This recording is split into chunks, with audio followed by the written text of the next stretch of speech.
Yeah, the person in charge of this, there was one person in charge there who was she wasn't an SS woman, she was there because some of these Jews were from Poland and from those countries we were lucky, the Hungarian Jews, because we were the last ones to be taken. But those people who were in charge, they were there already 5, 6 years. I don't even know how they were able, I myself don't know how they were able to take it. But they did. They were in charge with all these thousands of people, in the barrack. And she's the one who told us, and that was a good reason, because in the Jewish religion you keep every year, the date when somebody dies, like my parents were killed that day, so June 2nd, 1944, so I knew that was the day when I have to light a candle for my father and for my mother, because that's when they were killed. When she showed us, you see your parents is burning, I guess that was her idea or thought, or this is how she wanted to let us know that this is the date when you have to celebrate your parents' death, because this is what I do. Every June 2nd, every year, I light candles for my parents.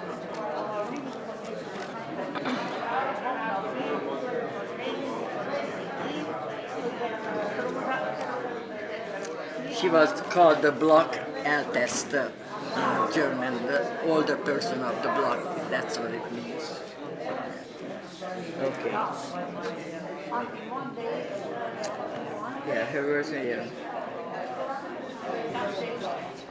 See that smoke, she said? That's the crematorium. Your parents were killed, burned. And I just think of it. Okay. Like I told you, we thought she was crazy because we said that's impossible.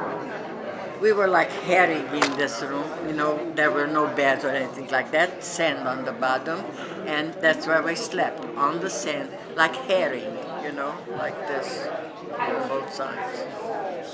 The only thing that we had for our head was the shoes. We took our shoes off and used it for pillows.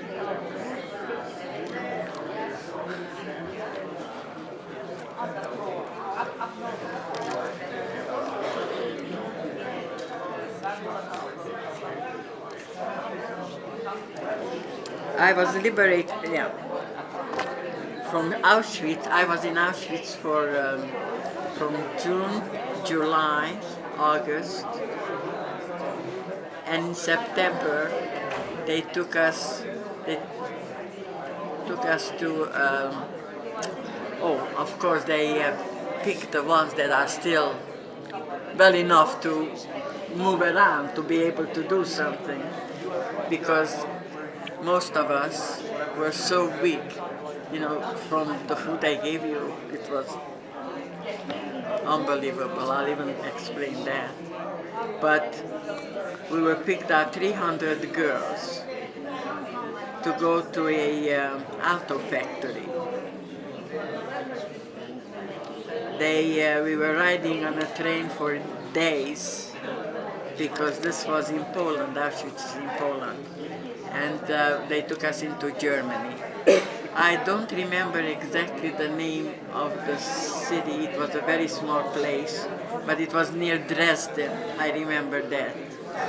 And it was like in a big forest in the mountain, this factory, hidden from the world, because they didn't want to be bombed. So that's where we were making auto parts. Since the Germans were losing the war, they replaced them with us. They took out all the German workers, they sent them to the front, and they replaced them with 300 girls. So at every machine there was a girl, there was about 1 or 2 older men who were showing us what to do. As a matter of fact, I was drilling in, I think that must have been, I didn't even know it was an auto factory until later on. What did I know about autos and factories at that time? A round circle like this, I, from the car. I think it was that part, I don't even know in English what it's called. Uh,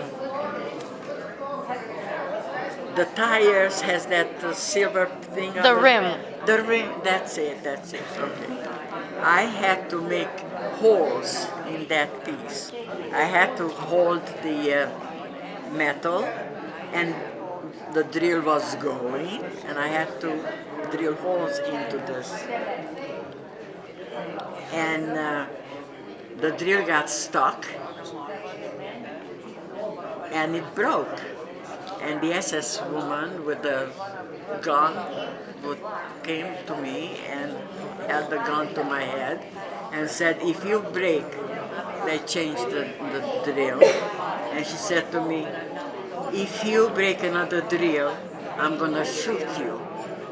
Well, that's all I had to hear. I was half dead anyway. So they put another drill in, and I'm going, holding it again, drilling, okay? And the drill got stuck again. And I was so afraid that if I let go, I'll break the drill and she's gonna kill me. I held on to it with all my might. And of course this was going, and I cut all my fingers, all of them. And blood was running down. And when she came and she saw all this blood running and she saw what the situation was, but she didn't shoot me.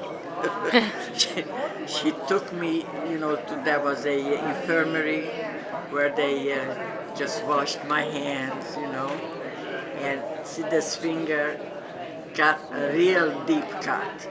They just bandaged it, they didn't straighten it out. It could have been done then, and bandage it, but they just bandaged it, and I was glad at least that they washed it, because this way it's not going to be infected. And for a few weeks I couldn't do anything because it was bandaged. All my fingers were bandaged. But thank God they healed, except this one has a very deep cut.